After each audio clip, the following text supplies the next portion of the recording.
Morning, all. Good morning. Today is Thursday, August 14th, 2025. The TDC meeting will convene. We'll call it to order. You'd rise for the pledge, please. I pledge allegiance To the flag of the United States of America and to the republic for which it stands, one nation under God, indivisible, with liberty and justice for all.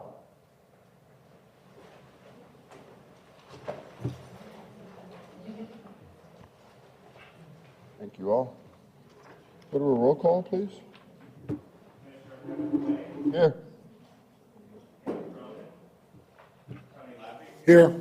Jay Townsend. Here. Rob Wells. Here. Brian Kramer. Here. Through the wire. Councilman Right Bill. on time. Councilman Bill Stein. Here. Councilman Matthew Phillips. Vice Mayor Hollis Smith. Councilman Lucette.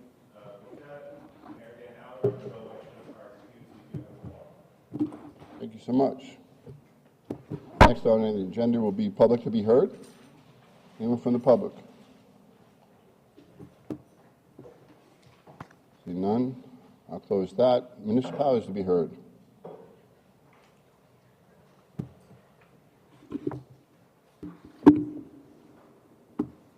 Howdy, howdy. Ashley Anderson, City of Cape Coral.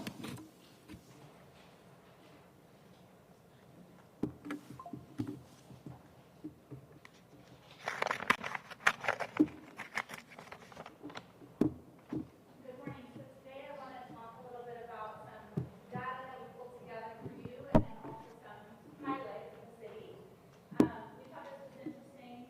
This is an extrapolated data set that we pulled together from the last year, June of last year to June this year. And this is visit nights, 3.5 million visit nights in Cape Coral. Now we're talking about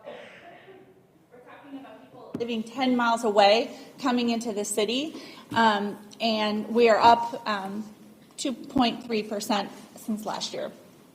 Also, visitors spend 378 million out of market visitors are spending, and we're doing that by taking the foot traffic, multiplying that obviously by credit card usage, and then extrapolating that number.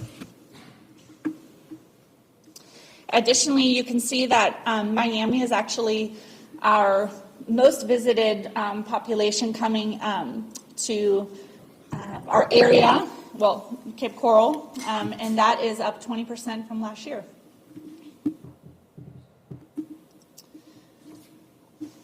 And Cape Coral Summer Draws. So we are going to talk a little bit about Slipaway Food Truck.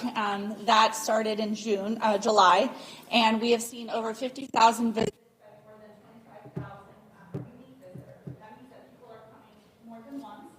And we hope that number continues to grow. It's been a very successful development. And Red White Boom, also to report that, 26,000 attendees, and that through, we know that through foot traffic, and we have geospaced the area, and so that's about what it was last year. So next up, what's on our horizon? We have the Labor Day weekend Manatee Man Triathlon. I'm looking forward to seeing all of you there and racing each other. And that's going to be on the 31st of August. And you can sign up at the link below. And you can obviously send that to all of your networks because we want it to be a big event. Additionally, we are trying to participate in the Island Hopper Songwriter Festival. Cape Coral segment is on the 22nd and 23rd. We're trying to amplify that. Obviously it's run by VCB and put out by VCB, but we're trying to spread the word by reposting social media posts and trying to get deals through the local businesses, and then also marketing on our website. Our tourism spotlight for this month is the Museum of History. I don't know if anybody has actually gone over there. I know it's a a quiet, it's a quiet museum, but it is packed with information. Very, very, very fascinating place. So if you have any tourists coming in, it really is an interesting place to go. They have a lot of memorabilia and photos from the past. It's very affordable, and you can go and see that on Cultural Park Boulevard. And that's all I have. Any questions? I have one question. Yes. On your first slide, you came up with your tourist spend that was based on foot traffic. How much foot traffic is there on Pine Island Road?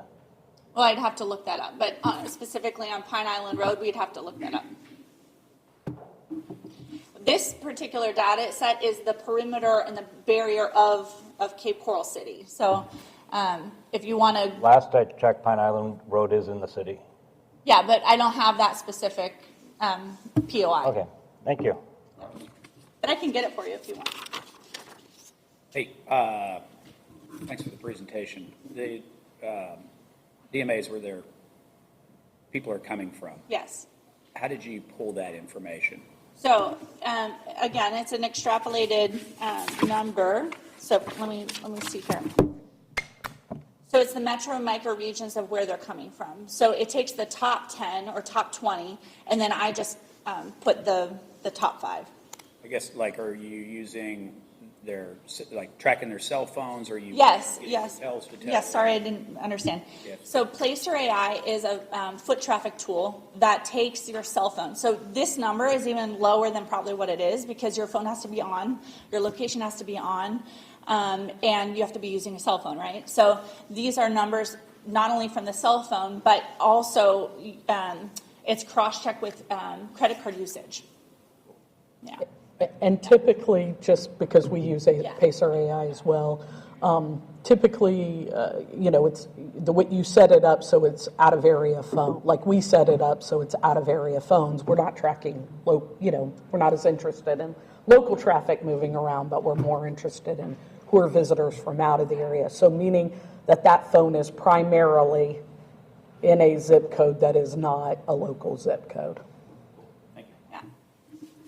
I assume you're doing the same. Yeah, that's exactly how we're using It's all how you set it up. Well, and that's why I mentioned about Pine Island Road. It is possible to get specific information on, developments, and that's how we did like Slipaway and roads and areas like that. But you'd have to set it up so that you can track that within the next 30 days is how you do it. Do you know what the out of area is by zip code that the phone is registered to, or is it by area code that the phone is? It's where it primarily resides. So, example, my daughter who lives in Charlotte has a Fort Myers phone number because she got her phone here, but it's going to say that her phone primarily is in the Charlotte, North Carolina market.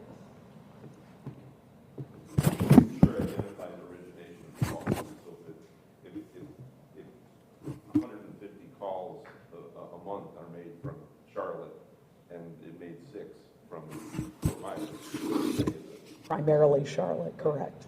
Yeah, and maybe also that to piggyback off that, you see visit nights here. We're not talking about people who are coming to eat dinner and then go out of the city.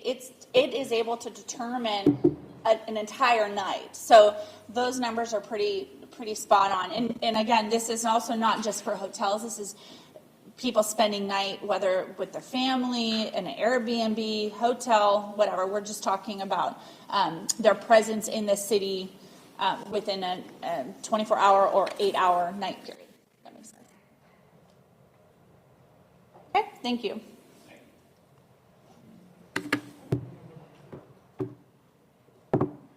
Any other municipalities be heard?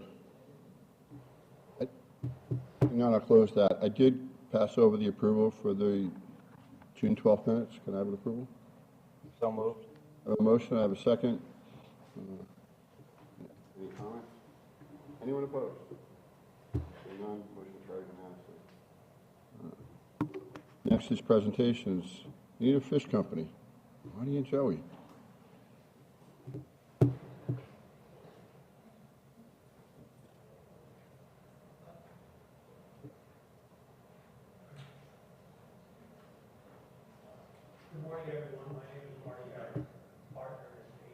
Restaurant Group, which is the owner-operator of Doc Ford's Rum Bar and Grills, 4 stores here in Lee County and up in Pinellas, and also the Dixie Fish Company, and our newest venture, which is the Bonita Fish Company.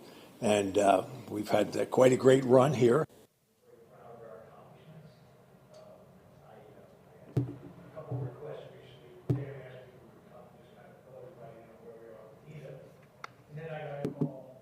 From the chair, Kevin, and Kevin said, Harity, you never met a microphone you didn't like. Make this short, pal.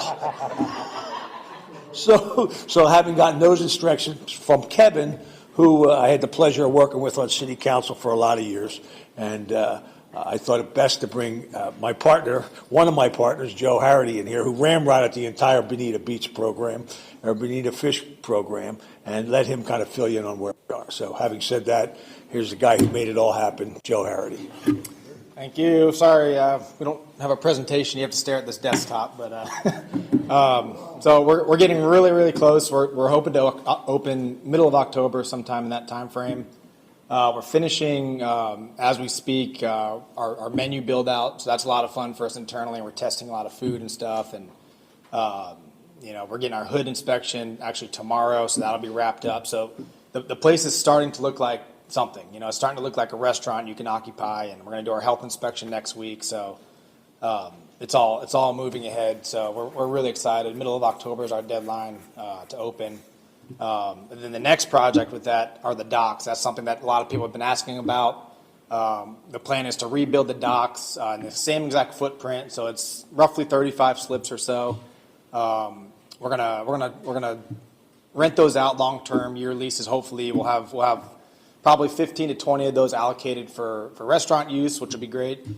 So it'll be the same footprint, but they'll be floating docks, which will be great. Happy to contribute to a lot of the growth, Fort Myers Beach, Sanibel, Captiva, Cape Coral, and just places that are continuing to reopen.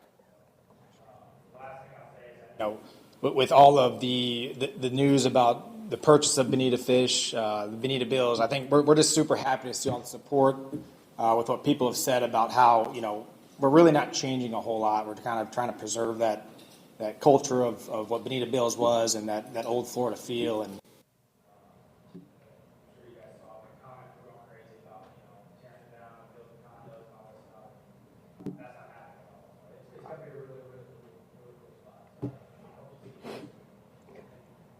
Joe. How many will you seat in there? And this is a lunch dinner? yeah, so we're going to do Friday, Saturday, Sunday. We're actually going to do brunch. Bonita Bills had breakfast, and they had a pretty good following.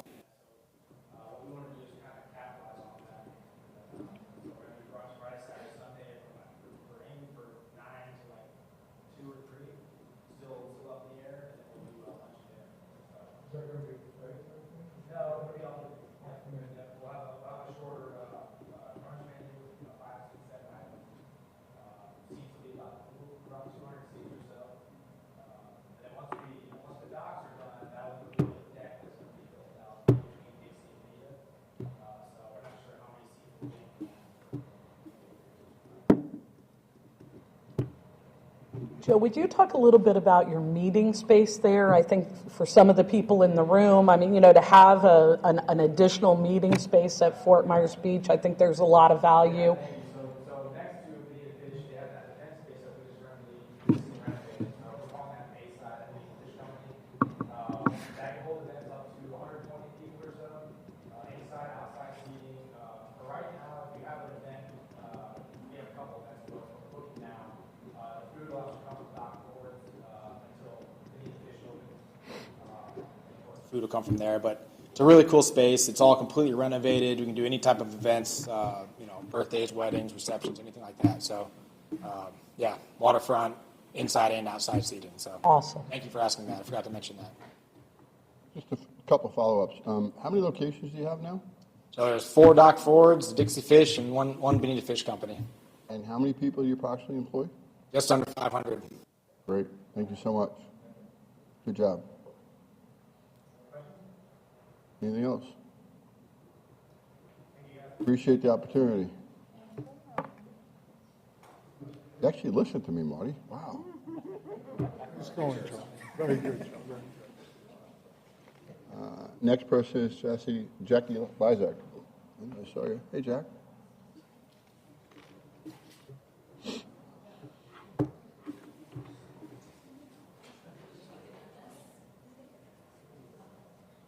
Good morning. Good morning. Good morning, Jackie Zach. I'm the president and CEO of the Fort Myers Beach Chamber of Commerce. Thank you for having me this morning. I do have to put a little plug in for the Bayside event space that they have at Bonita Fish Company. I keep calling it Bonita Bills, so I apologize. It's kind of ingrained. Our board did its retreat there last month for the first retreat since before COVID, which was amazing. They took super good care of us. It was a perfect spot for a board retreat, team building, groups like that, and the food was delicious and the staff was fantastic. So thank you to the whole group and Harry Taylor for that. And Joe Harry is on our board as well, but your efficiency missed it. So quickly recap on Q1 and Q2 of 2025. I think how we're going to do this going forward is a couple of quarters together to kind of make it a little easier. What's happening out on Fort Myers Beach to spend visitor information. And obviously the grant funds that we received from you, thank you again for that. It is absolutely making a huge difference out on the beach and allowing us to do things that we've never been able to do before. So I'm going to make sure I know how to do this. Let's see. Just a quick table of contents for you guys. Our Roxy Visitor Center remains open. It is the little Airstream trailer that is being donated to us for use out on the base of Times Square. We are seeing, even in this heat with the rain, upwards of 100 people a day out there. We are having to intermittently keep it open and closed because of the weather, because of the heat. You know, it's hard to keep visitors out there. So because of that, we are actively looking at building something that looks similar to this, a tiny home on wheels that will be our new Roxy Visitor Center. It will be about the same size as the little Airstream. It'll be on a trailer. It's completely portable. We're already approved by the town to have that in the same location. And we should hopefully start that build in the next month or so. And the beautiful thing about this is we'll be able to take it all kinds of places. So we won't always be just stationed there. We'll be able to remove it and take it out if we have an event somewhere that we want to talk about Fort Myers Beach and share visitor information. We certainly can move it. And of course, ever present, we can get it off in the case of another big windy thing that comes along that we don't see that word. So please. You know, we're doing everything we can out there to ward that away. So we're super excited about that. More to come the next quarter. This is just some direct guest interactions. It's just a sampling of what we're doing because I did Q1 and Q2. These are some of the questions that we're getting asked out there on a daily basis. You know, first time here, where do I go to eat? I'm looking for a beach bar. I need a snow cone. You know, what's going on? I need an Ian update. And the conversations we have out there are wide, varied, and anyone can come and volunteer with us. So if you're a business owner, you want to spend an hour or two out there and help us out and talk to the folks, please come out. It's an opportunity to promote your own business. It's an opportunity to promote Fort Myers Beach and let folks know what all's going on out there and the new exciting things that are happening. And you can see it's a pretty varied group, even for May. May is, coming off the season. It's getting slower. People are finishing up school, and yet we have folks coming from kind of all over the country and from all over the world. We are continuing our Where's Roxy program. This is a fun event that we do on Fridays. We go out in the morning and we highlight different businesses in and around Fort Myers Beach. You do not have to be a chamber member to have your business visited or to have us come out. We get a group of our chamber members, friends, locals, ambassadors, and they go out to these different businesses to learn about the business and to see what's going on out there so they can come back and not only promote Fort Myers Beach, but also promote Southwest Florida in general. So a lot of fun things that we're doing, and of course, everyone is welcome to join that. If you have a business and you would like us to come and visit your business and do a highlight for a Where's Roxy, please let us know. We would love to do that. And we are actively looking for the fall and season a full-time Roxy manager that will help to coordinate all these types of events and do some more outreach stuff. So just a small sampling of what's going on, but great fun, and we would like to invite all of you to come out and do a Where's Roxy with us. Everyone's welcome. And usually there's no cost to it. The businesses have been generous enough to offer that up for free for us. that we've gone to in the first 2 quarters, the Zero Bay Aquatic Preserve, they did a wading program, the train village. We went out for airboats and, you know, love those guys on the train. I love to see adults at play, right? I mean, here's these big kids there on a little tiny train having a good time. So most of them didn't even know that was there. We all live here and we don't even know what's in our own backyard. So another opportunity to spread the word about amazing Southwest Florida. One of the projects that we continue, and we're doing this now 3 times a year, is our Island Map and Guide. And it's basically the map of our whole island, where our beach accesses are, the tram and trolley information. We print about 5,000 of these a time, and we are running through probably 4 or 5 prints every 3 months for this map. They are flying off the shelves.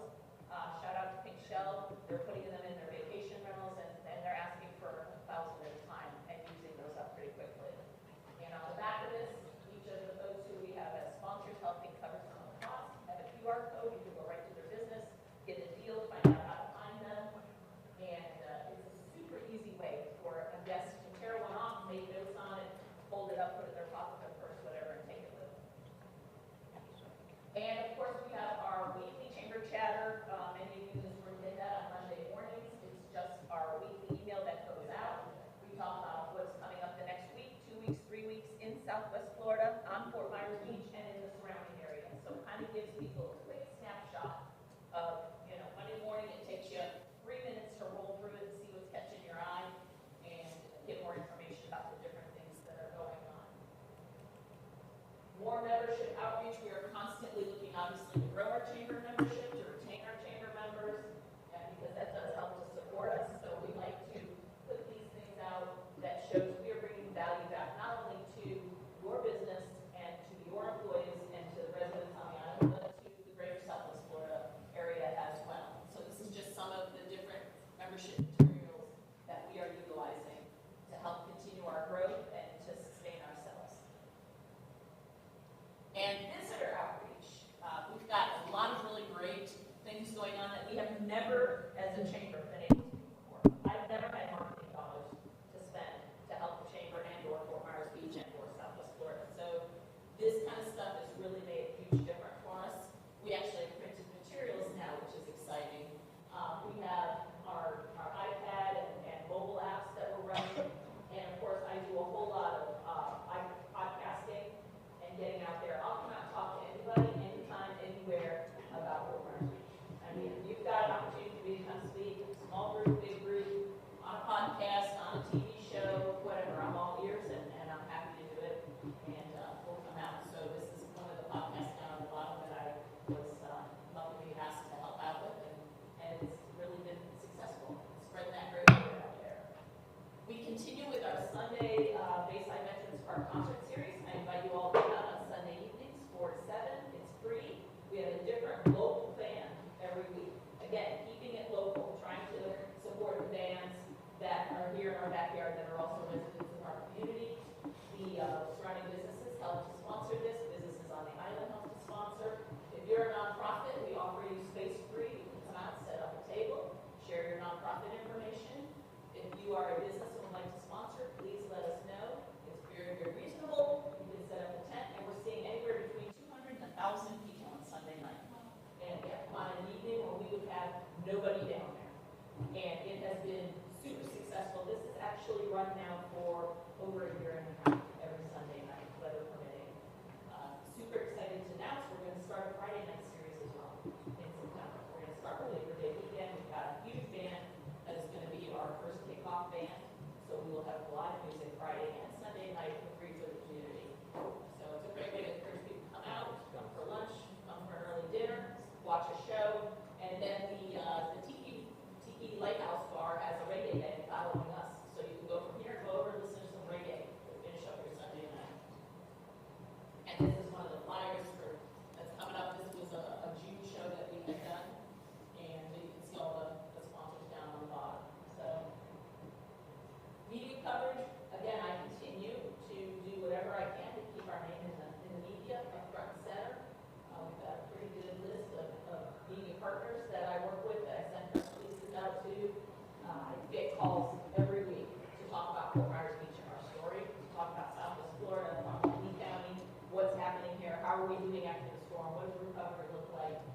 Folks, I have to tell you, there is still a perception that we are not open for business out there. And we are working really hard with Tam and her team to change that perception, even in our own backyard. So my ask of all of you today is to make sure that every single person who you have contact with in your, I'll call it the Rolodex, right? The Rolodex, and please let them know we're open. Please let them know Sandal Island is open, Pine Island is open. We are up, we are running, we're having a great time out there. We've got great summer specials going on.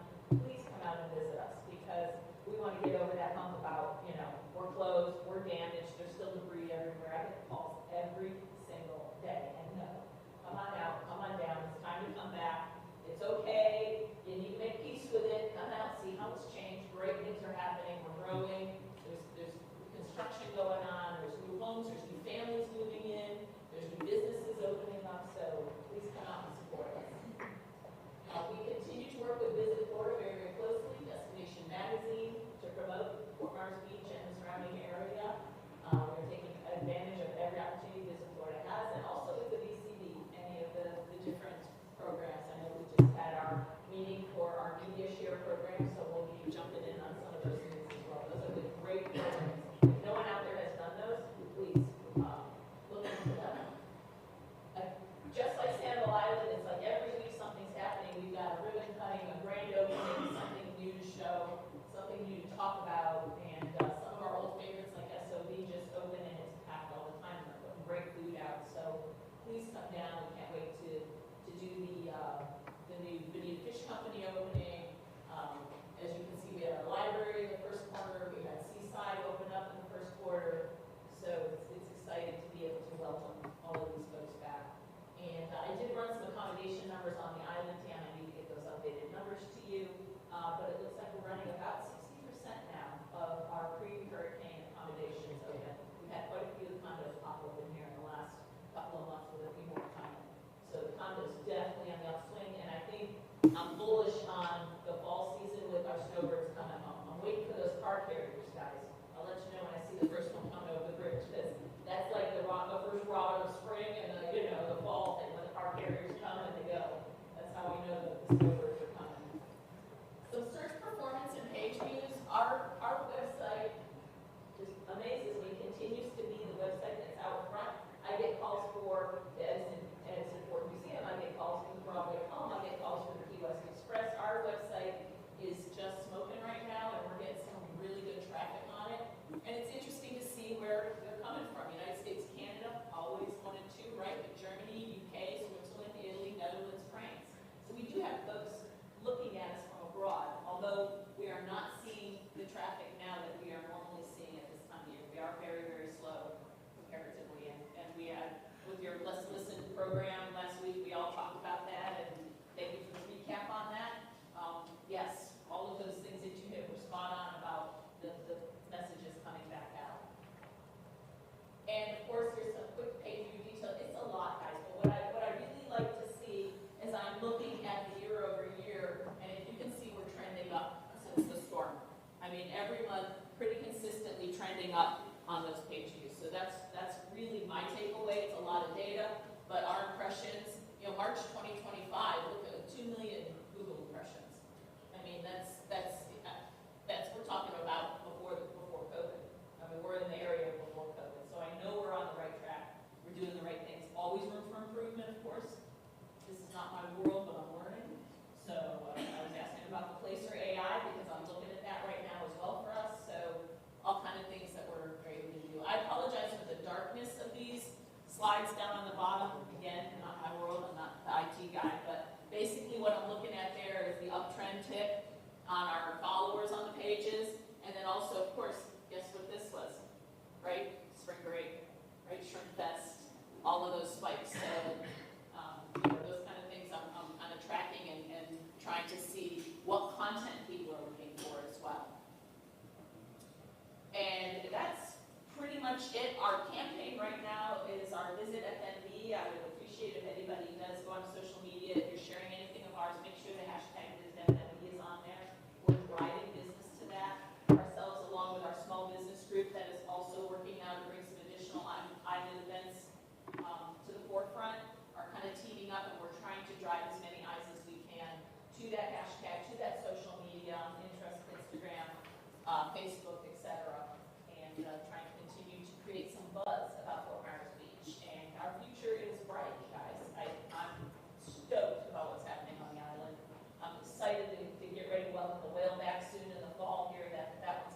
had a house on Estero Boulevard on the Gulf side, brand new house sell for $2.1 million.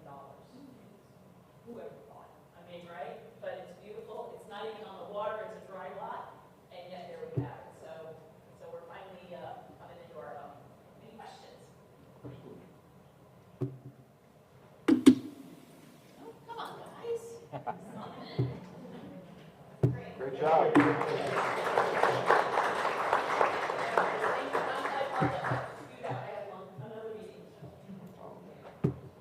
Appreciate it, Jackie. Thank you so much.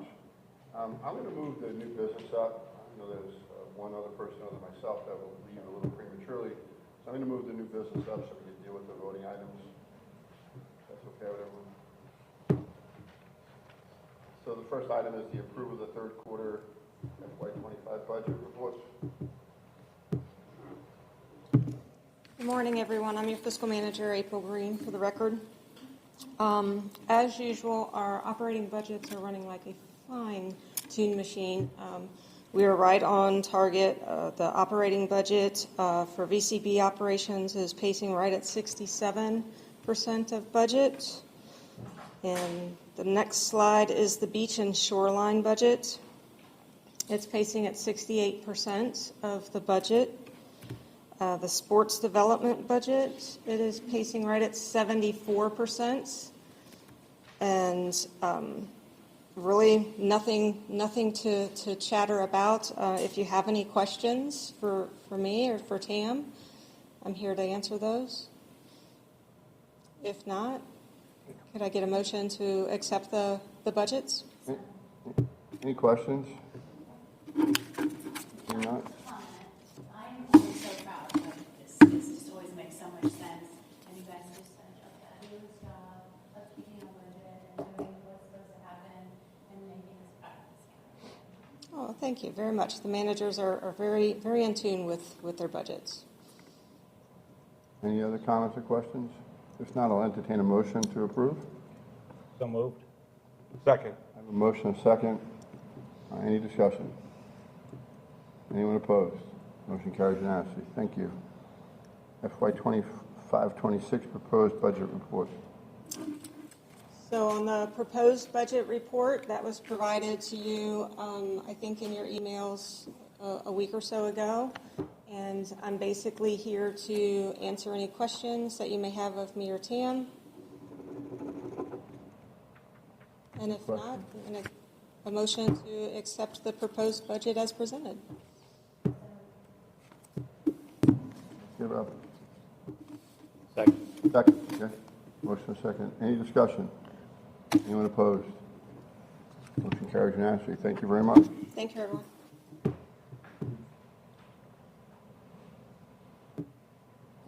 Formalize the year-end 26 events and attraction funding. Good morning, Council. Allison Geeson.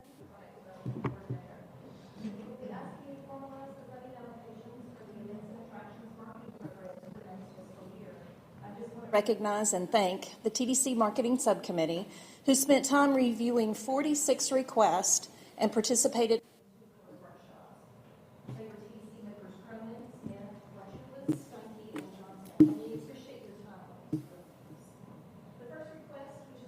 It is for the events marketing program, which has a budget of $200,000. We received 11 requests for funding, totaling $228,000. A public workshop was held on June 12th, and the TDC subcommittee recommended funding all 11 of the requests with a total of $200,000. Are there any questions? Any questions? Could I get a motion for approval for the allocation? So moved. I have a motion and a second on the floor. Any other discussion? Anyone opposed? Thank you so much. Motion carries unanimously. Thank you. The second request is for the Attractions Marketing Program, which has a budget of $600,000. We received 35 requests totaling $876,183. In a public workshop that was held on August 6th, the TDC subcommittee recommended funding all 35 requests with a total of $600,000. Both recommendations will be published on the Lee VCB website once they are approved. Are there any questions? Any questions? Sure.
And so I think that the one thing that we probably need to discuss, and it doesn't have to be a workshop, it's just something we need to talk about, is that perhaps we don't do that anymore, because I think it's a little unfair to those organizations to anticipate that and to spend the time and effort making those applications. So if we're not going to offer them that money, then we should not offer it to them.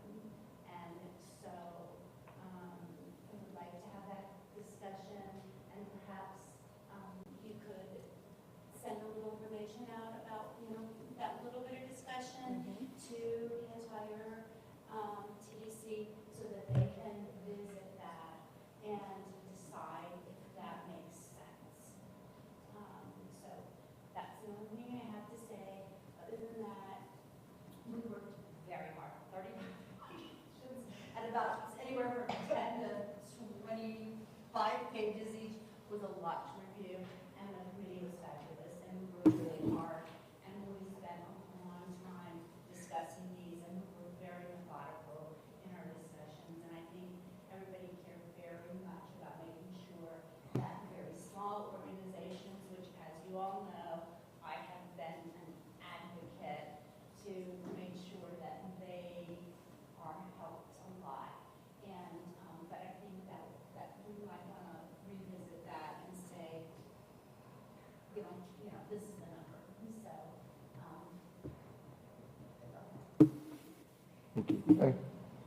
Some of what Pam said, a lot of the big organizations, they were all cut in order to make our number. And I would like to ask Tam if we can look at that number and see if we have room within our within the bed tax to raise that number and possibly split it in two, with one pot of about 200,000 or less for those that are 100,000 visitors and above, and then one pot for those that are not. And with I believe there was 7. I believe the number was 7 groups that applied for the 50,000, which took out half the budget if we would have fully funded them. And we out of the 35 that had applied. So I just want to make sure I understand. Are we talking about keeping the number 600 and splitting off 200, or are we talking about trying to identify additional allocations for this program? Because I want to hear you correctly. I would look at the allocation amount to see if there's room to increase that, and if there's a way to separate the two sizes, because it is unfair to the smaller groups that need the money that over half of it is gone. The top 7, or I believe the number was 7, organizations, 6. And may I make a comment on that too? It used to be that way.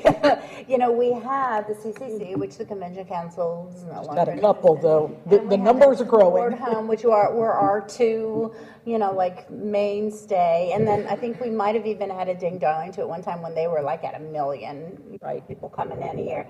And so it was funny. So for the first, 15 years that I remember doing this funding, or so, that's how it was. So they were separated. We would review their applications, and as long as they made sense and they were sufficient, they were separate from the funding. And then the smaller guys just had the opportunity to, vie for the rest of the money that was there. So, you know what? Everything old is new again. And, we need to keep revisiting these things. But I just felt very uncomfortable this year with the allocations, because we made the change 3 or 4 years ago. I'm guessing 3 or 4 years ago, something like that. And then, so we opened the opportunity for the larger organizations. It just seemed a little unfair to me. So, but I am happy with this funding. I think we did our very best to fund everyone and make it fair for everyone. And we used every dollar, down to like less, there was 30 cents that we didn't fund. But other than that, I think it was good. Rob, we didn't, somebody asked for something and 30 cents and we didn't give them that, because I know you're a number cruncher. Just say it. So, okay. So, but I think that, I think we need more information. I think anybody who wasn't in the committee needs to have an opportunity to kind of look at that and make your own opinions on it. And so, but I don't think we need a workshop. I don't think we need to spend 2 hours talking about this, so. Bill? At the end of the day, all of the 35, except for 2, had reductions from their ask, if you will. And so with the 2 brackets being $25,000 and $50,000 maximums, if everyone asked for the maximum, we're not even close. So since the 25 is there for the lower ones, and they got reduced as well, the ones that qualify for $50,000, they're going to get reduced as well. And the only way to be able to help everyone out would be to not max fund those 50,000s. And so we certainly can have the discussion. I think it's value that everyone that ultimately votes on it, as we will today, would understand the challenge of it and certainly have input to the rules and the mentality that comes around making the decisions. But the ask is always going to be more than our budget unless something changes dramatically. And to be able to spread the support, just the reductions just have to be there. I think it's inevitable that we end up with more requested than we have available. Even if we doubled the amount of money, there's just so much opportunity within the community for organizations of this nature. So I think we're always going to be a little bit challenged, but I think we can, as a team, put together some things for you to consider. We do not have a meeting in September, so it would be our October meeting, but I think we can get something together that would make sense. We'll also, because not everybody here reviewed all 35 applications, we'll post those somewhere. So if you want to go and look at those applications, I'm not forcing you to read them, but I'm giving you the opportunity if you want to, so you can see what they look like. And then, you can have a discussion. We'll put that on the agenda if it's appropriate with the chair next month. October, next meeting. But on that note, we know that many of the smaller organizations, since it's a reimbursement, everybody's not going to apply for $25,000. And I love the small organizations that say, this is what we need and this is what will help us. And I have always, those are the ones, that's how this program started. It was Arts and Attractions, and that's how it started. And we wanted to help those little guys. Like, years ago, I remember the Science Center in North Fort Myers had like a budget of like $40,000 for the year for their entire budget. And they were one of the organizations that we went, oh, we want to help you, So everybody's not going to apply for $25,000 because it doesn't make sense. They'll never be able to get a reimbursement on that. So I think that the ones that make sense. And so, okay, good. Sorry. This is just very dear to my heart. Good discussion. Any other comments? I'll entertain a motion. Make the motion. The motion on the floor, I have a second. Any discussion? Anyone opposed? Motion carries unanimously. Thank you very much. Thank you. Appreciate it. Thank you, Allison. Allison did a fabulous job. She worked so hard on this, so we so love that. Pam still had a beach and trail. These projects, attraction. Nancy McPhee. Oh, yeah, but who?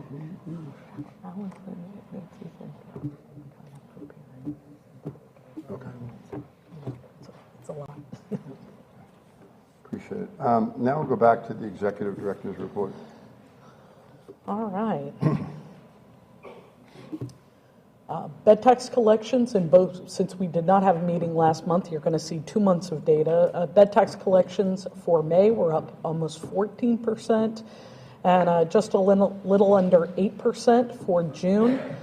Fiscal year to date, we're at almost 3 million, about a 6% increase over this point last year. Of course, that's lagging a bit, as you saw in your proposed budget report, to what we had projected. But of course, we didn't know when we made those projections last summer that we were going to have Hilton, as I call them, Helene and Milton, visit our area and slow us down a little bit. So that is definitely impacting that bottom line, but we are running ahead. I'm going to, honestly, they're in your packet. I know some of you love to see this year-over-year comparison on all of these stats, but for time, I will skip over these, but they are there for you. Star Report, occupancy down for May, ADR up, and of course RevPAR up. We're driving rate, but not occupancy, it seems. And similarly, again, I'm going to skip over those. You see the same thing for June, occupancy down, ADR up, and then calendar year to date, occupancy down, ADR up, but a little bit of a decline in RevPAR. As we continue to bring more units on, it's hard to drive that occupancy number, so we are struggling a little bit there with the occupancy side. In terms of the vacation rentals, our key data dashboard, in May, occupancy up, ADR up, and RevPAR up, but obviously occupancy at a very different number than what you're seeing in the hotels. And similarly for June, you will see occupancy up, ADR up, and RevPAR up, and then there's your calendar year to date through June on the vacation rentals. In terms of our hotel room count, and I know Jackie mentioned a 60% number, this is hotel room specific, does not include condominiums. That's a much more difficult number to track, but you see that we are at 84.4% of pre-Ian hotel rooms, and we will continue to track this every month. We do post this online for those listening, so if anybody wants to see the latest, greatest number, if you go to leavecb.com, you can always get the latest version of this chart. Activity at the airport down slightly in May and up slightly in June, and year-to-date down just 1.5%. I think that's a real testament to the demand for our area. We know air service has been off all over the country, especially in second-tier markets, and I really am grateful for the very strong performance we see at RSW.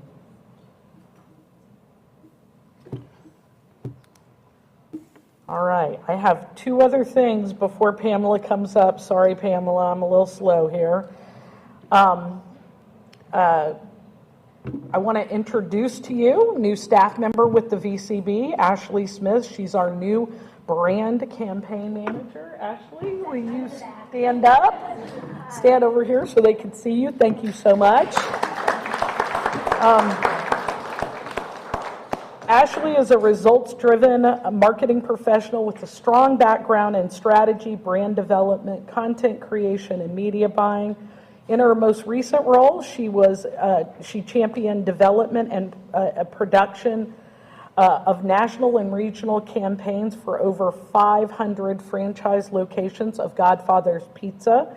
And before that, she worked for an ad agency called OBI, where she planned multi-channel campaigns and oversaw client engagement.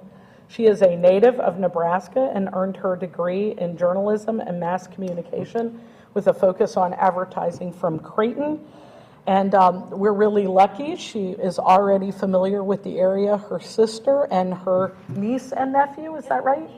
Niece and nephew live in Cape Coral, so she had visited the area quite a bit, and her parents are here, so she was really happy to move to Lee County. She lives in Cape Coral, so welcome, Ashley. And we do have a couple of other positions that we're in the process of filling, so you'll be hearing a few of these over time, but we're working real hard to try to get fully staffed. Yes, sir. I had a question. The space that we have at the airport, yes, sir, for our reach out, is that donated to us, or do we have to pay for that? No, the Port Authority provides us with that space in exchange for the service we provide to the airport. Okay, all right, great.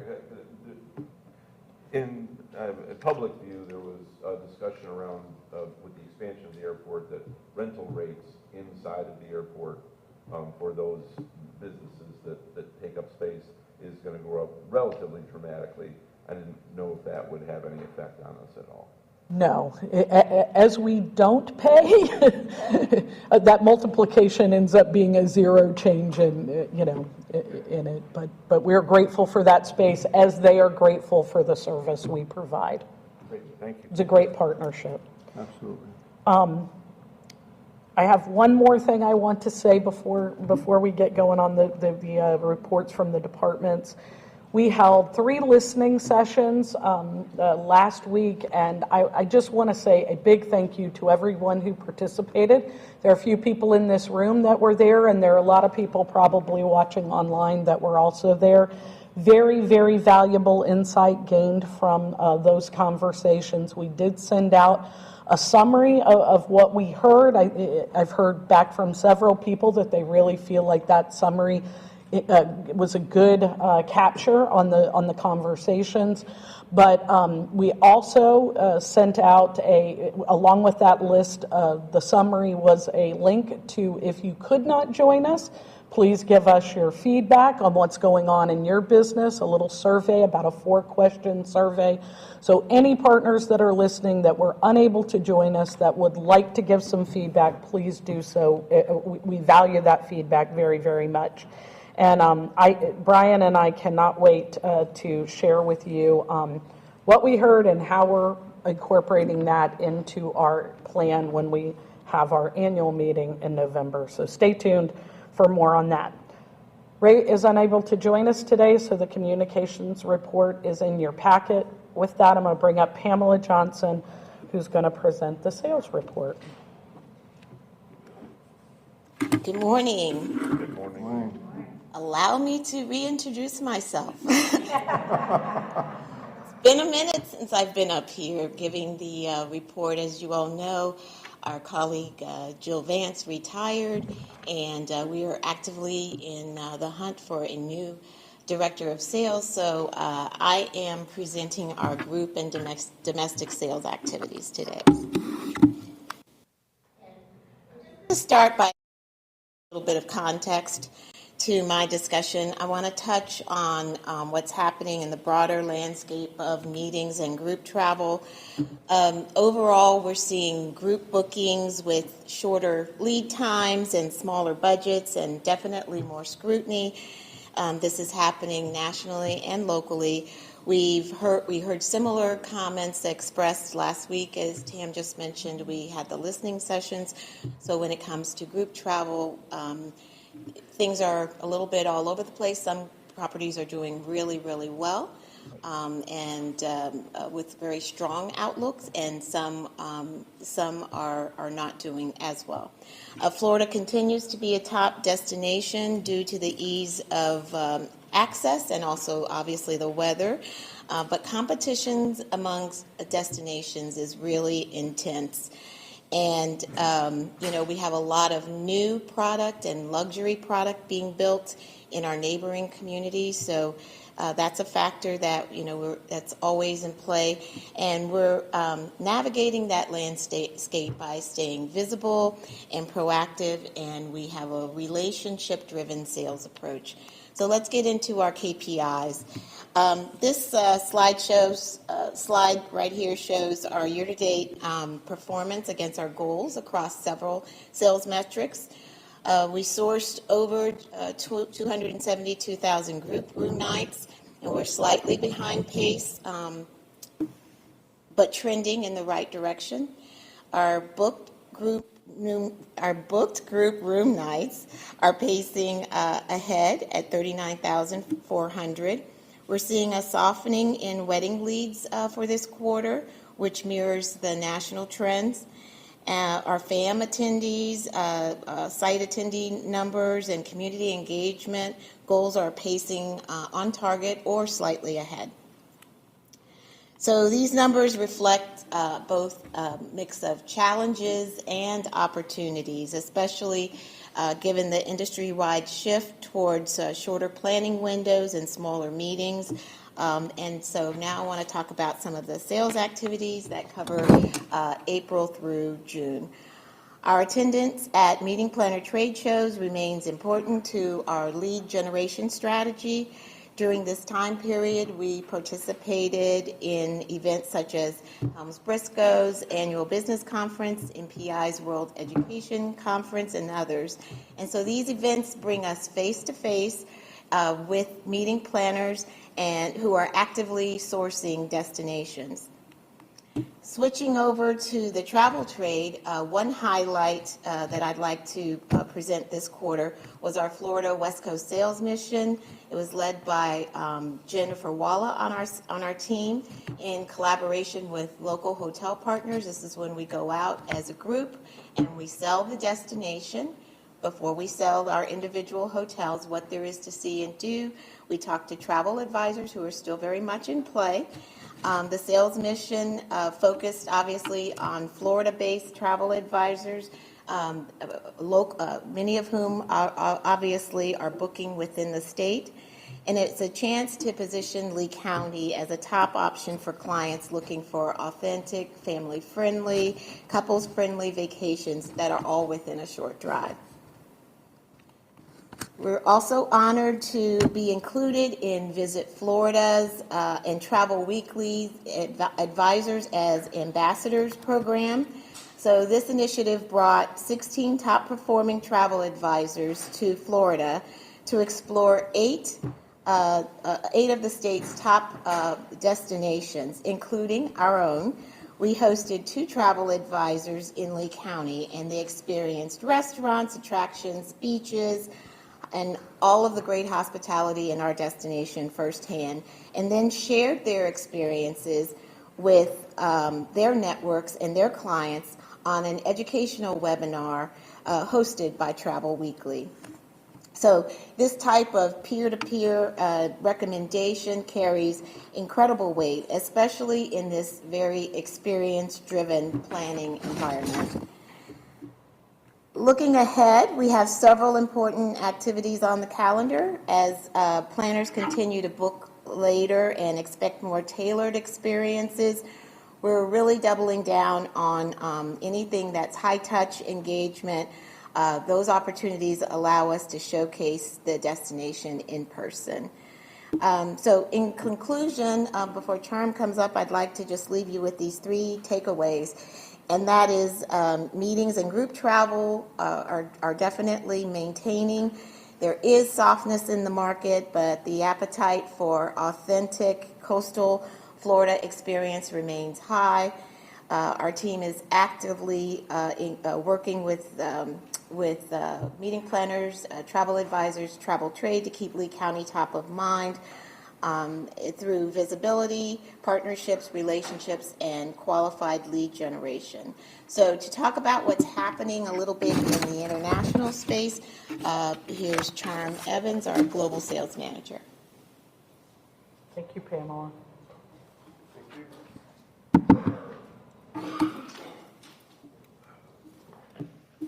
Good morning. As Pamela stated, I'm Charm Evans, the Global Sales Manager, reporting on the activities for the international market from April through June.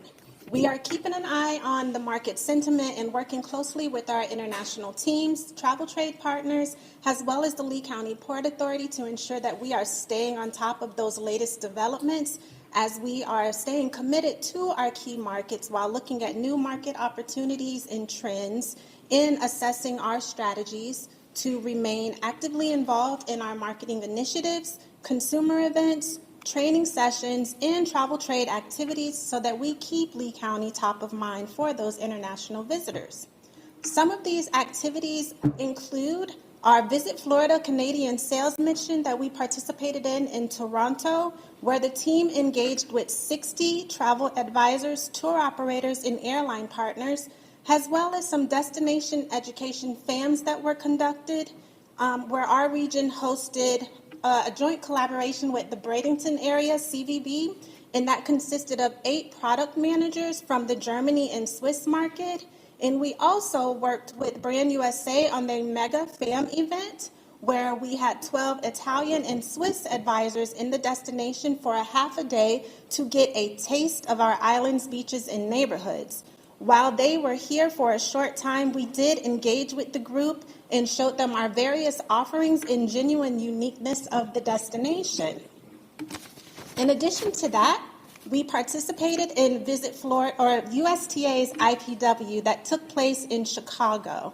We held over 140 pre-scheduled meetings over the course of 3 days where we worked and chatted with global travel trade professionals from all over the world to discuss trends, destination insights, and cooperative marketing opportunities. IPW reinforces our ongoing commitment to rebuilding and growing the international visitation to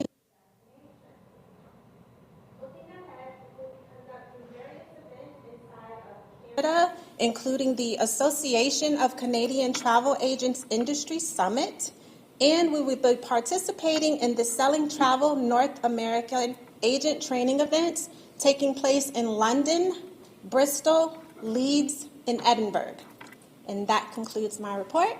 If you have any questions. Any questions? Thank you so much. Thank you, Charm.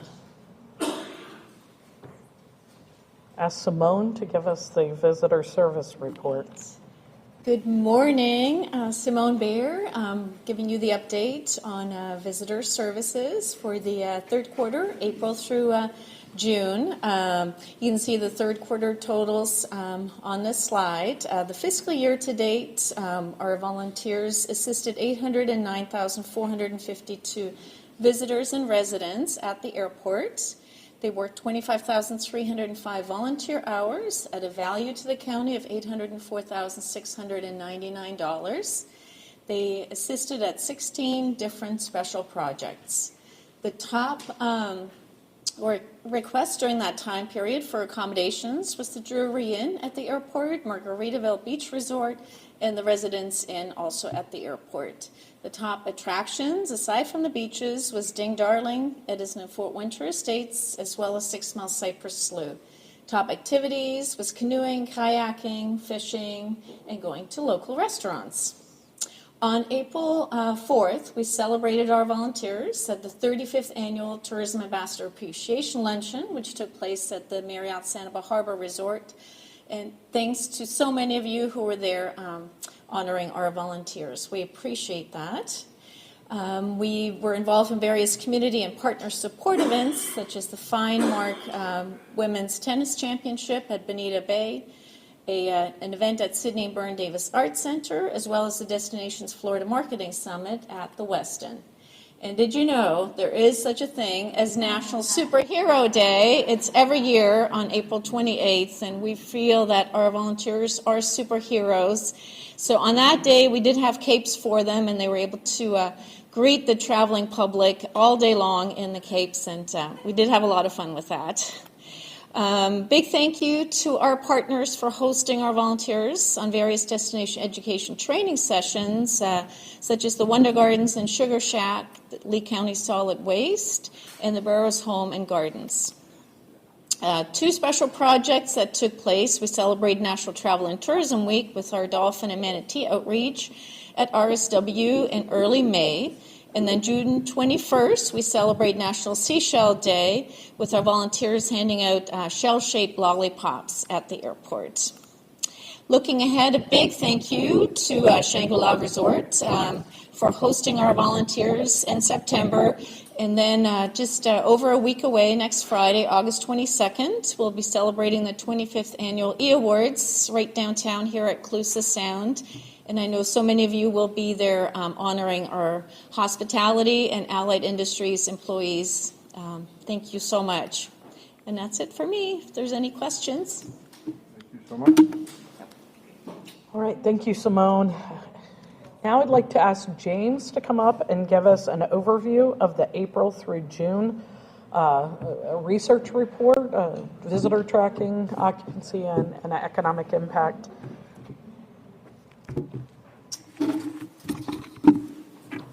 Awesome. Happy to be here. Thanks for the introduction, Tam. For those of you who don't know me, I'm James Brindle from Downs and St. Germain Research. You're probably used to seeing my boss, our president and CEO, Joseph St. Germain. He couldn't be here today. He's up in Minnesota with his family, but I'm happy to be here, and I'm happy to be presenting for my first time alone. So let's hope it goes well. Luckily, Oh. You're the data guy, so Yeah, yeah. you're the one that does this. I have some good news data to present, which isn't always the case. So I got a little bit lucky on my first presentation here. So we'll jump first into some general overview of KPIs. Again, as I said, I got lucky and we have some good year-over-year comparisons. So nearly 863,000 total visitors, nearly 1.1 million room nights, paid room nights, and nearly 771 million in direct spend for the quarter, respectively up about 7% for each of the first two and 3% for the direct spend. And again, as we'll see once we get to the 3-4 year comparison, you're still on the recovery trajectory, as you all know better than me. So because of that, you have some easier comps, compared to what some other destinations might have. So whereas a lot of other destinations, especially in Florida right now, are down year over year or very slightly up year over year, you guys have some respectable gains year over year because you're still on that upward recovery trajectory. Now we're going to look at lodging metrics. So you'll see overall at the top that combines hotel, vacation rentals, and RV park campgrounds. And you'll see altogether occupancy was at 52.4%, which was down 6% year over year. And I do want to touch on this really quickly because I know we saw occupancy being down earlier when Tam presented the figures. A key thing to note there is occupancy is down, but your overall room supply is massively up year over year because, again, you're on the recovery trajectory. So your room supply for the county is up about 13% year over year in terms of the amount of rooms that are actually available. So occupancy being down 6% and supply being up over 13% means that if your supply had stayed the same, your occupancy would have been up a decent amount. So that's just something to keep in mind. Anytime you see a negative number, you see occupancy being down, people think, we're not driving occupancy. And, obviously occupancy could always be higher, but there is a bit of a silver lining there where, yep. And then for specifically hotels, we've got, as we saw similarly earlier, for the quarter, nearly 59.4%, nearly at 60% for hotels. ADR up about 9% year over year, and RevPAR right around $100 a room. And then again, for vacation rentals, about half that for occupancy at 33%. ADR significantly higher at $275, and RevPAR right around that $91 a room mark. Quick question. Yep. Obviously, if we have more occupancy available, Mm-hmm. and the word hasn't gotten out, then that number would typically lag, I would guess. Mm-hmm. Yeah. Is there ever a concern that when occupancy is down and the daily rate is up, that there could be a correlation between the two, that if rates are going up, less people come? There is a concern with that generally. That is something that people will raise. But it's just so destination specific in terms of who your visitor is. Because some destinations, their core visitor are used to higher rates, so that when they see them going up, they don't. It depends how budget conscious and how price sensitive your core visitor is. So it just really varies. But that's definitely something that could be impacting the occupancy. The question came from a previous slide that you had too, where total visitors and room nights are up, yet direct spending is not up as much. Yeah, well, that's something I can also touch on. So as you guys have probably heard, we're generally just seeing across the board, not just in Florida, but especially in Florida, but it's a national trend of visitors are taking slightly shorter trips and spending slightly less across the board. So their spend is getting more concentrated in lodging, and they're spending less on dining out and that sort of thing, just as visitors across the board nationwide are being slightly more budget conscious. I know Bank of America just posted their consumer update, and they had, for the first time since 2008, spending was down on restaurant and dining and shopping and all that sort of things. And Councilman, I'll let the hotelier speak, but driving occupancy and ADR at the same time is very difficult. Sometimes you're more successful at driving one than the other. And our real challenge, that occupancy challenge, is every month we're injecting more availability, and it's just a catch-up mode. When a new hotel opens, it takes them about a year to come up to the occupancy of their competitive set, because it's just the nature of the beast, So we're injecting a lot more than just one hotel in over this past year. And so you're just seeing some challenges with occupancy because of that. But the good news is you see bed tax collections are up. More revenue, more demand is being generated, but it's a catch-up game. Yep. And on top of that, one last thing, as much as, ADR is up 10% year over year, as someone touched on earlier, you've got neighboring communities that are putting up more and more luxury. And as the more luxury properties go up around you, the ADR for your properties becomes even more desirable to those visitors that are budget conscious. So your properties are already more desirable from that standpoint. And as more luxury properties go around you, you kind of just become even more desirable to that specific type of visitor. Yep. Okay, so this is the slide I was talking about with the 4-year comparison. So basically the road to recovery since 2022. And again, I do want to preface it, obviously, we're comparing since 2022 since that was the last year pre-Ian. But I also want to preface it with the fact that 2022 is a hard comp for anybody because it was the revenge spending year, especially here in Florida. Like 2020. Everyone's comparing to, so it kind of is unfortunate that you guys didn't get to have a normal post-COVID year before Ian. So your only pre-Ian comp is 2022, unless we go all the way back to 2019, and then it's apples to oranges there because you're comparing all the way to pre-COVID. So it's not an easy comparison to make, but I do think this is probably the best view of your post-Ian recovery. So as you'll see on the graphs, you can see it's not quite as significant of an increase year over year as we had from 23 to 24, but still a respectable increase there. And then here you see for spending and then also economic impact. So again, we already touched on spending earlier at $771 million just about, and economic impact is almost at almost 1.2 billion, 1.193 billion.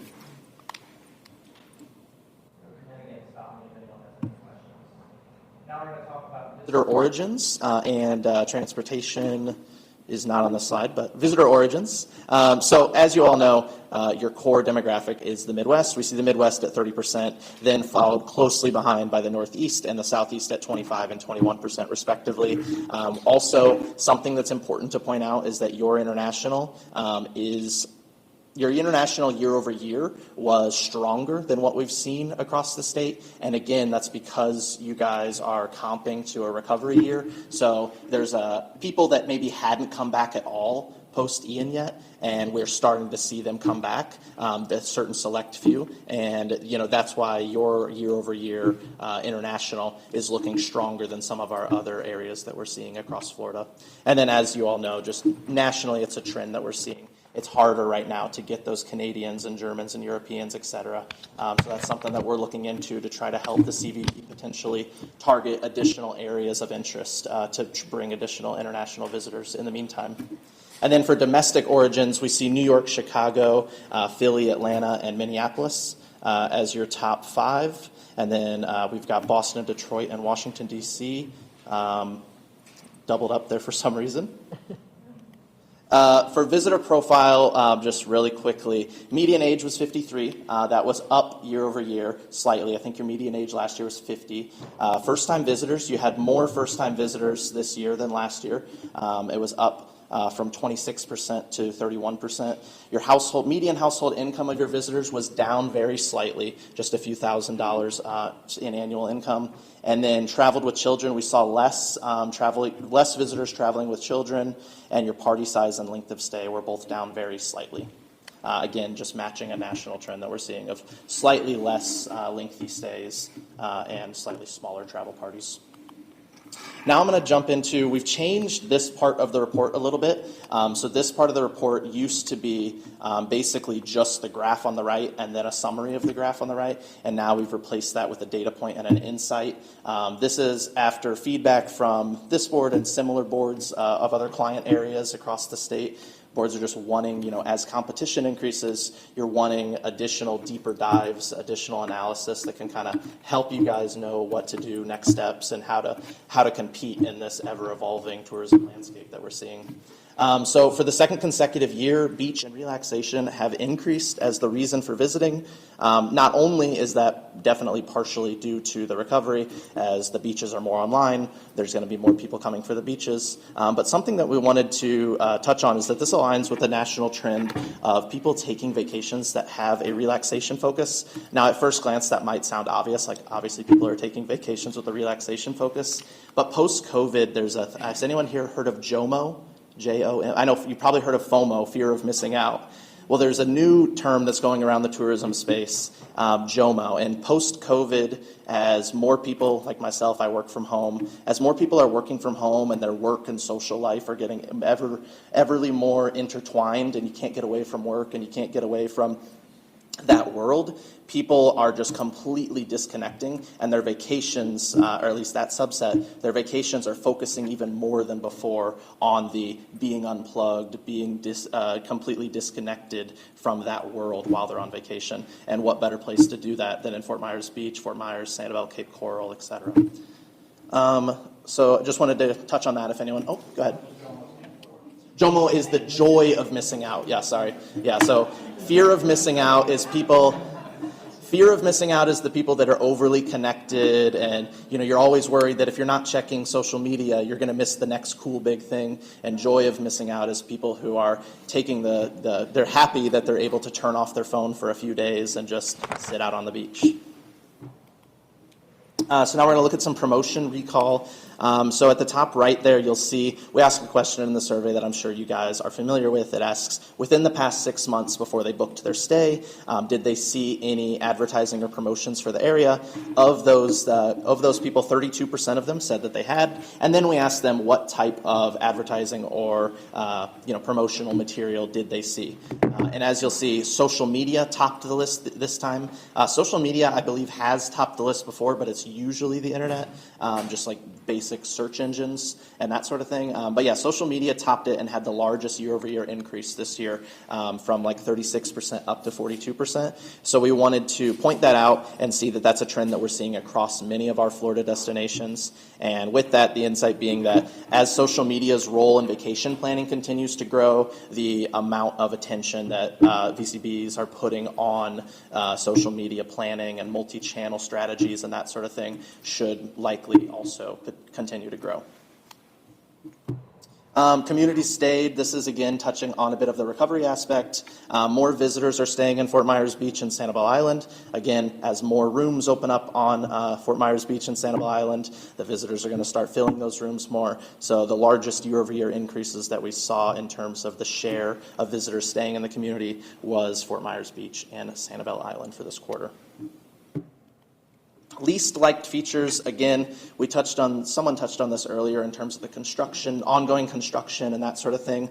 10 percentage points fewer visitors mentioned the area's hurricane damage as a least liked feature. Construction noise and activity was also one of the largest year-over-year declines. So as someone touched on earlier, there is still a bit of that sentiment out there nationally and even potentially within the state that Lee County is not quite fully back online yet and not open for business. But it is getting better, and it is significantly better than where it stood a year ago. So again, many of the data points are showing significant increase of bettering of the visitor perception related to overall recovery of the area. Then finally, satisfaction metrics. This goes hand in hand with the slide I just showed you. As people aren't seeing as much damage and as they're seeing the area recover, they're becoming more satisfied with their stay. They're finding less things that they don't like about their stay, and so one goes with the other. The amount that are reporting that they're very satisfied, very likely to return, or very likely to recommend were up significantly year over year. And again, these numbers, the 63, 66, 62, these are just the top line. So these are just the people who said they're very satisfied or very likely to return or recommend. The overall visitor satisfaction metrics are in the 90s, where they normally are in the high 80s to low to mid 90s. And if you include people who said they're likely or kind of likely. So again, the reason we like to focus on the top line is, as you expect, those are the people that, as you might expect, are the most likely to actually follow through and recommend the area to friends and family or to return next year, which we hope to see them again. With that, Here are some quotes. The main one I wanted to point out is the one at the bottom there, the fact that it's saying it's less crowded than other areas. So again, there's always a silver lining. As although you guys might be less crowded than other areas, potentially because of the Road to Recovery, that's also something that some visitors like. It makes them feel safer. It makes it easier to get in and out of the places that they want to go, that sort of thing. So there's always a silver lining with everything. And with that, any questions? Thank you, James. Any questions for James? All righty. Good work, John. Appreciate it. Thank you, James. Sir, with that, we've changed sirs here. Commissioner Rain did have to leave, so. Thank you, Tam. Vice Chair, my report is complete. Thank you, Tam. With that, we'll ask for the report of the Sports Development Director, Mr. Milky. Good morning, Council. Thank you. I'm looking forward to giving you a really quick report for the 3 months of April, May, and June. Next slide. We had an amazing April, the best April we've ever had, and I'll tell you why in a moment. But 12,000 room nights filled, about 15,000 visitors, $5.2 million of direct visitor spending. Anchored by a lot of events. We had quite a few more events than we typically have in April, but you can see the Miss Florida Softball, National Collegiate Roller Hockey, College Hockey Showcase, and USA Swimming Open Water Southern Zones. What's kind of cool about this mix is that it touched just about every corner of our community and our municipalities. The Miss Florida was mostly Cape Coral. The National Collegiate Roller Hockey was at the downtown Stadium Center with the city of Fort Myers. College Hockey Showcase was down at Hertz Arena in Estero. USA Swimming Open Water Zones was on Fort Myers Beach at Linhall Park in partnership with our Lee County Parks Department. So you can see here the jump. The reason for the jump is sometimes the stars align and we have a lot of one-off events that are unique and they come one time or they come every 4, 5, 6 years, and this was that year.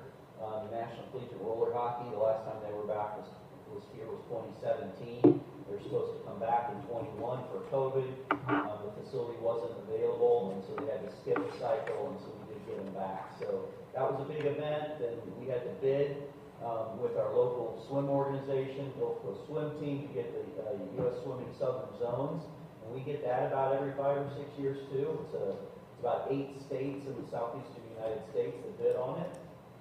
So that was a fairly large event.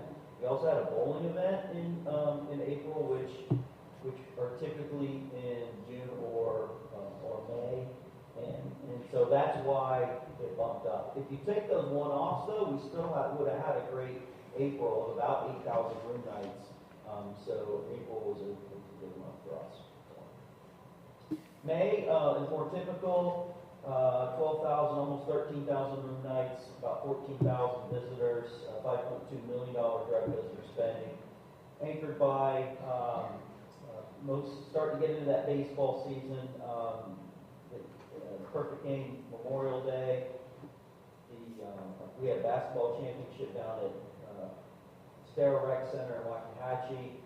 I think this was our 12th year hosting the FHSAA Baseball State Championships, which was really cool this year because we had 3 local teams made it into the state semifinals. So, and one of those teams, Canterbury, won the state championship. So to have 3 local teams playing at home in front of their home students, home crowds, parents don't have to spend money to travel, was really good for us. And again, great partnership with Parks and Recreation, Minnesota Twins, and Mighty Muscles putting that event on. And then Mr. Kramer's crown jewel of our sports calendar is the American Hockey Coaches Association, working in collaboration with TAM's sales team, and we're able to offer them enough incentives so that they signed a 4-year commitment. And so we'll have the American Hockey Coaches Association there for the next 4 years, and hopefully for a long time. They were down in Naples for decades, so hopefully this is their new home. You, Brian.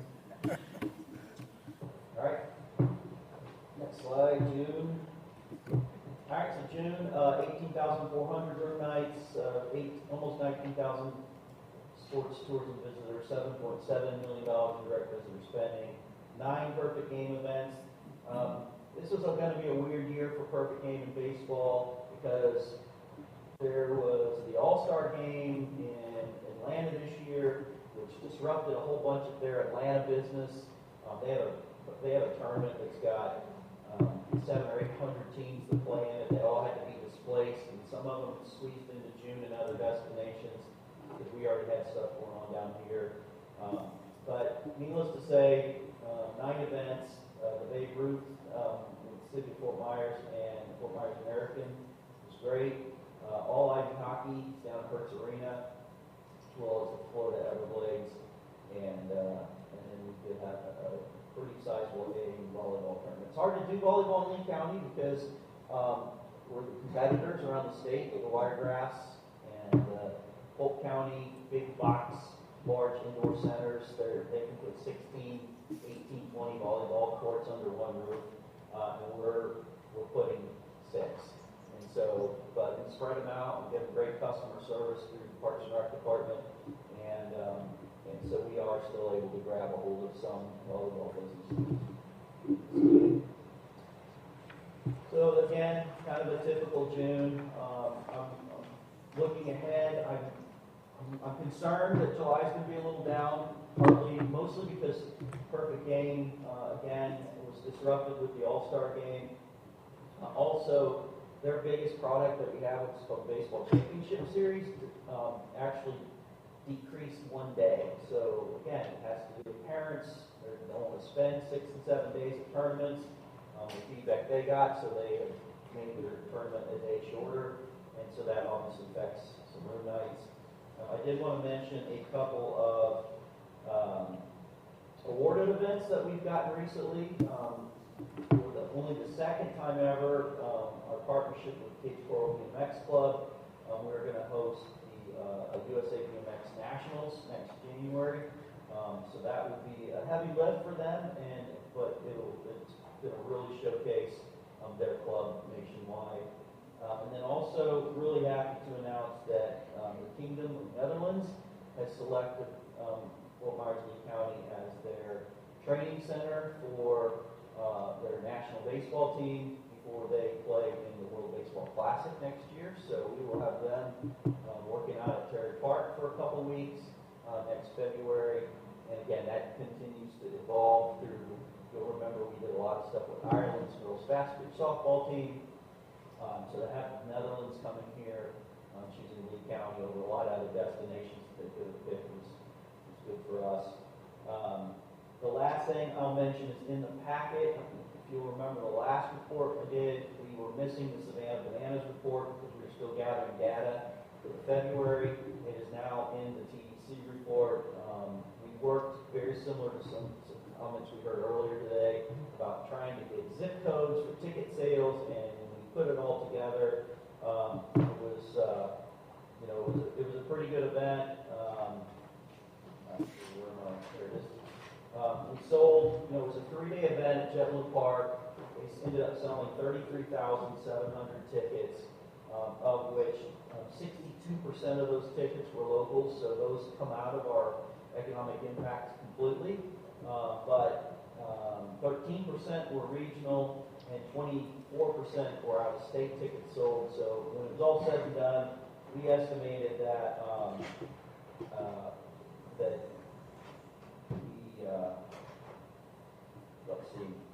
hotel revenue generated was about $672,000, and hotel bed tax generated was about $33,000. So it turned out to be, a really impactful event for us, and that's not even talking about the media value, the brand alliance between our destination and Jetblue Park and the Red Sox and Savannah Bananas.